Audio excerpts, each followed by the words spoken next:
Hello again on this Good Friday, and a very special program for you tonight.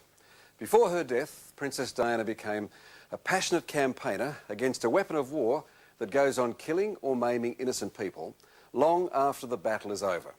Diana wanted an international ban on the use of landmines, but that alone won't solve the problem. Countries like Cambodia still have to deal with the menace of landmines already in the ground. There are millions of them to be cleared. Dangerous work where Australians are playing a leading role.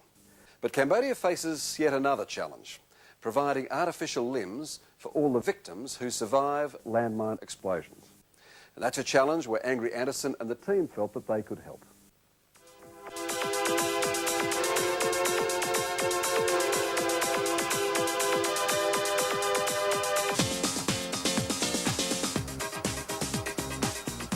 What I know about Cambodia, you can fit into a matchbox.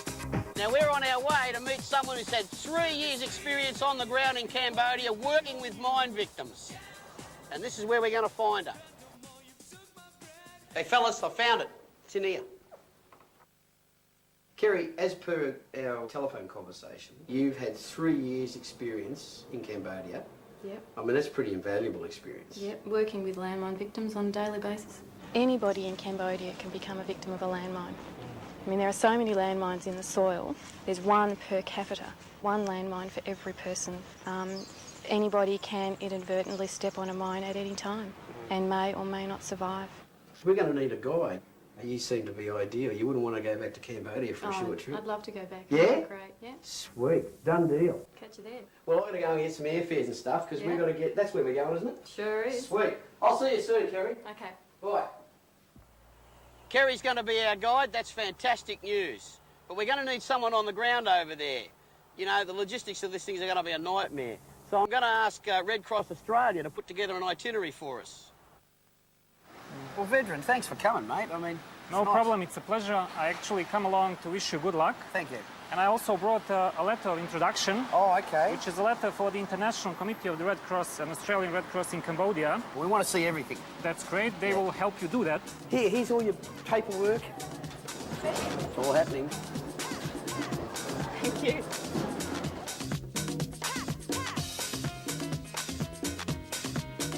There's mines all over Cambodia. Wherever you go in Cambodia, there is a potential for there to be mines.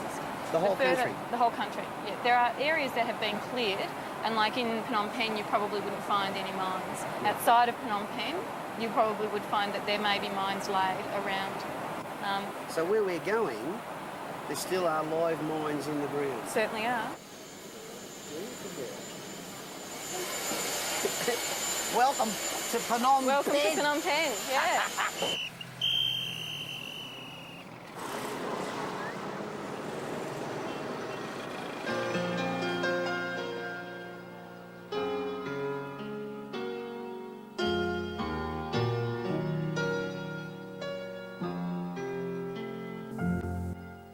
This is one of the larger hospitals in Phnom Penh, and at any one given time they have upwards of 200 people.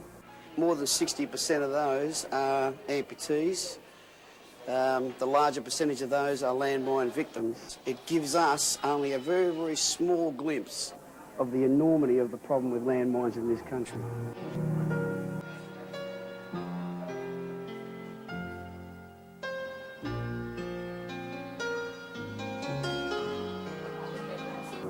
Not that any aspect of this is not sad, but, well, they look like boys. Indeed they are, just boys.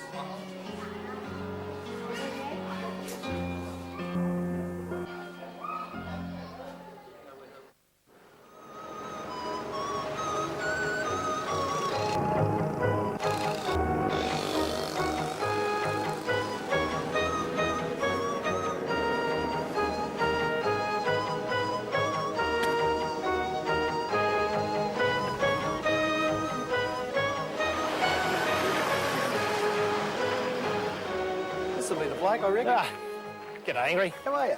Major Mel Fahey. Hey, Welcome to Camp on Chenang. How are you? Okay. These are your landmines. Yep. And they've been laid out. This is a landmine? That's a landmine as well. Wooden box with a simple detonator, with full of explosive, rusty nails, anything else you care to do. Yeah. All you need to do is step on that, break the detonator, cause an explosion to occur, and this thing just goes up. Right. So who manufactures these? Well, these can be manufactured in the backyard. So where do you find them in relation to where we are now physically? Right where you're standing. They Whoa. can be anywhere and everywhere. Well, it is no, safe here. not like where you're standing, but But you know what I mean. It's they can be anywhere. can be anywhere at all. There was no set pattern to the way they were put down, no set area. These will remain in the ground unlimited time, really. Right. And it's amazing. We just come back from some minefields yesterday, and you know, these things have been in the ground some 10, 15 years. You really got it stacked against you, haven't you? Well, that's the nature of the problem, and this is why it takes so long to clear landmines. Yeah. Now, to give you some idea about our clearance rates, we are clearing in CMAC, at this stage, we have cleared only 14 square kilometres this year. That doesn't sound much, but that's working out well above the average of most other deminers in this country. We're using videos, silk screens, use of T-shirts, comic books, and a whole variety of different media in order to get the message out to the people that these things are dangerous. And if you actually look very close, you'll see signs up everywhere, explosive signs, you know, of children picking these things up and losing a limb. So, and you'll see a lot more of them where you're going to Battambang shortly.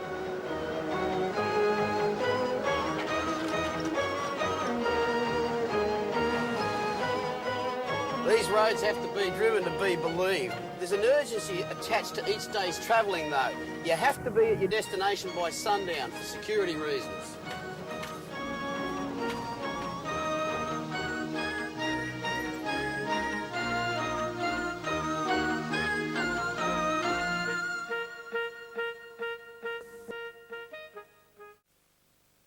Well, as we've already seen, the people of Cambodia can never be sure whether they're putting themselves at risk just by going about their daily lives.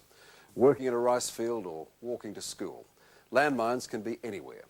The area around Battambang is alive with mines, and that's where Angry takes us now.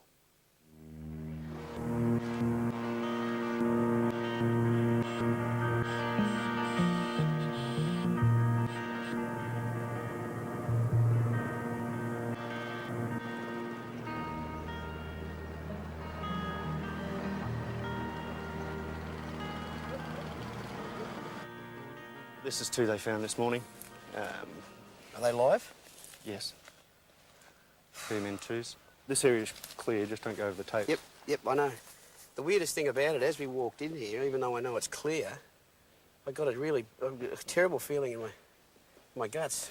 This is the ground we're standing on is the safest place in Cambodia because we know it's been searched. I don't suppose you ever get used to it, but the thing about it is this is our first experience of seeing it up front, you know, like as real. Yeah, I can't say you get used to it, but these people live in this. Yeah. How do they cope? Badly. Badly. Now, these guys are the real heroes. They have to concentrate 8 hours a day in stifling conditions. And, despite intensive training, accidents happen. It's estimated that 1,500 mine clearers will die and another 3,000 will be crippled, clearing the rest of Cambodia's 10 million plus mines. Each of these yellow stakes represent one mine found. Yes, Right. and destroyed. Yeah, and destroyed. Now, I noticed that the pattern the meanders sort of along here. Problem is we don't know if this is the only belt of mines. No. So we have to clear right through, another 300 metres. Now it's time for the best part of the day, destroying all the mines they've found. Here we go. Any second. Oh, Jesus. That's a hell of a bang. One of the problems in Cambodia is getting people from the site of the injury to the nearest hospital. It can take days. Yeah. The mechanism of a mine explosion is that it explodes upwards, taking all of the dirt and soil with it. So you end up with a very extensive wound and a very dirty wound. If you think about landmines, they're designed to blow the leg off the average human male. If you look at the size of a child compared to the size of an adult, the injuries that a landmine can cause to a child are just so horrific that they may not survive the explosion. All landmine victims are tragic, but in here is the real tragedy. This is the kids.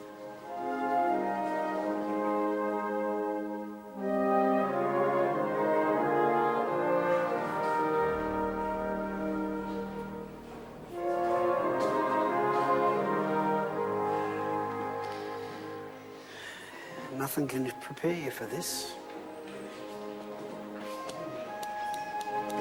This young fellow over here found a hand grenade. He and some friends were playing with it as a toy. And because they found the hand grenade innocently, thought it was a toy, and he's lost his leg.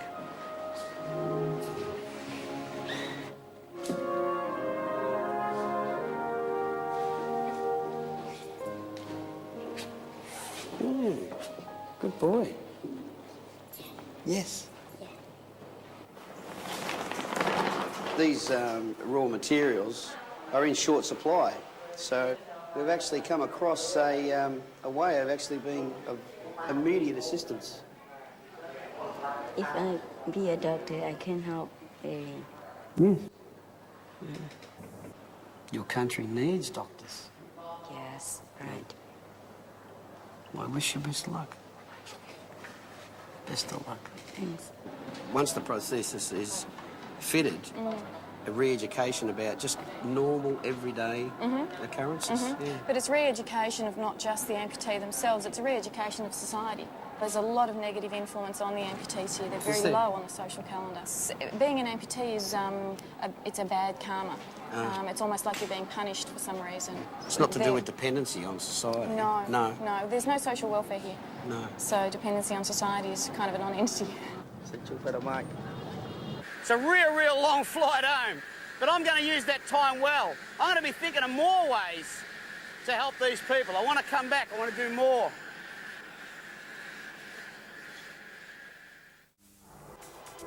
Well, we're back from Cambodia with a list for raw products for their prosthetics industry this long. But first port of call, we're off to see the good folks at Oz Red Cross. Here we go, Dion. This is the place. Morning. Oh, Henry, welcome back. How's it going, Cambodia? Fantastic, thank you. That's tremendous. You know veteran? Yes, I do very well, thanks. Bringing us up to today, we come back with a list of needs, obviously. Yeah, yep. And we're just wondering whether, you had any... Well, tell you what, we've collected quite a lot of money. Yep. Australian public have given us quite generously. Good on you. And one of the problems we've got is we'd like to send some machinery over to use in those orthopaedic workshops so that they can make artificial limbs.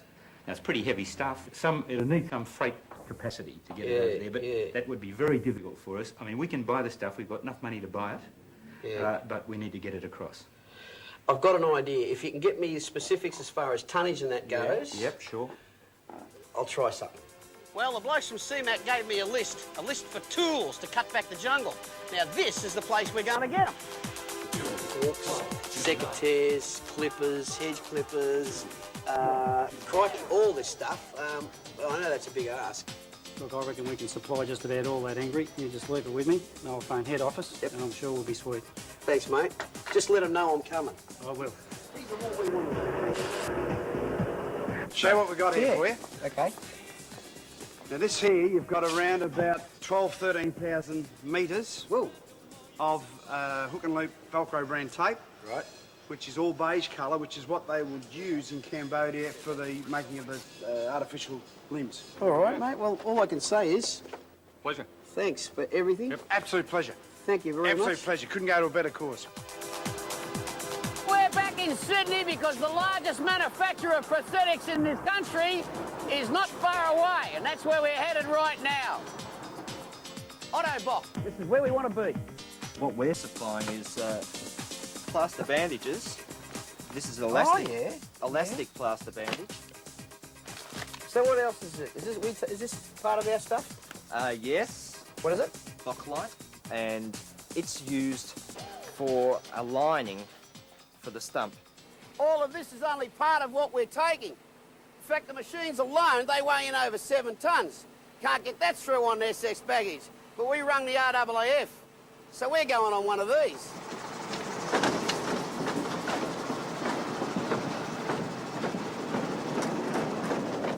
Get us Keep pushing. Stops on its own, right?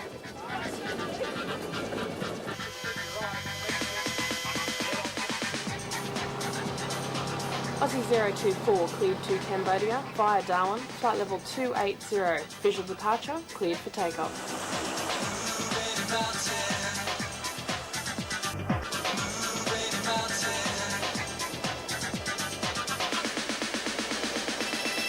Hi, Angry.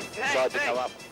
Thanks for asking me up. Yeah, how are you enjoying the noise that you've had to put up with the bumps for the last 17 hours? I'm absorbed by the whole experience anyway. So, I mean, okay, I've done a bit of reading and, passed a bit of time. My dad slept a bit, but I'm not bored. We do a lot of humanitarian work in the Hercs. We've been doing the famine relief in PNG. Yeah. And over the years, we've helped out in Somalia, cyclone relief in Fiji and in Solomon Islands. It's because it's such a great workhorse of an aircraft.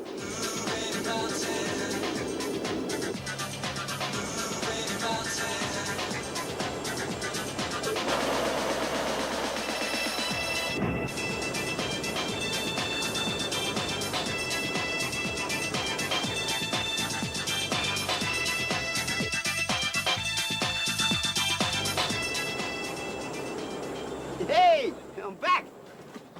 Told you couldn't get rid of me. Hey, angry. Well, the stuff's here, so we might as well get started. Okay, I'll grab some of my guys, we'll give you a hand. All right. No sitting down on your butt. The world don't owe you. No sitting down in a row. I want to show you. Don't waste your energy on making enemies. Just take a deep breath and work your way on this world. Hold it there. Drop it down. Stand tall. Touch the ground. Bang out the bar. Kill poverty. G'day, Angry. Welcome to Phnom Penh. Thank you very much. I'm the Defence Attaché here. Now, I've watched with interest, in fact, what you've done over the years, particularly the farmers, the drought and relief stuff. I watched that with interest because I actually came off the land originally, so There you go. it was pretty important. But that's how we get it done, because Australia watches, Australia pitches in to help. Yeah, no, it's great stuff. Well done, and congratulations on what you're doing for the Cambodians. It's Thank great. you. There's some new line on top of it. Is that what it is? Oh, I didn't realise that. I'm not dressed for this. Wrong colour for this work. Start to lift your nuts. Don't you look seedy? Carry generosity. Bring in humility. So take a deep breath. Ain't gonna sweat for ya. Where we go now, he says. Where did you particularly talk about? Okay. Ain't gonna cry for ya. If you're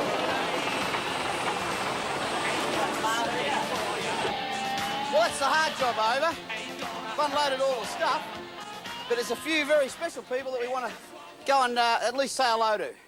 So we'll do that now.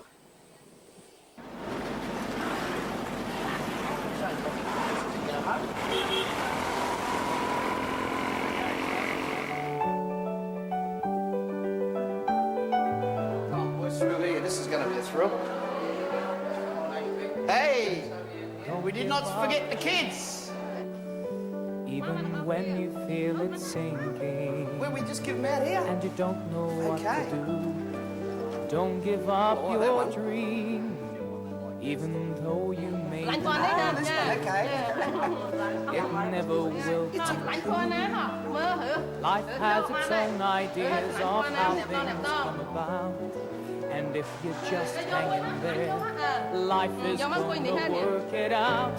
Help is on the way. Oh, you're gonna put it on? From places Boy. you don't know about today. There you go. I'm used to dressing kids. Yet believe me when I say I know help is on the way.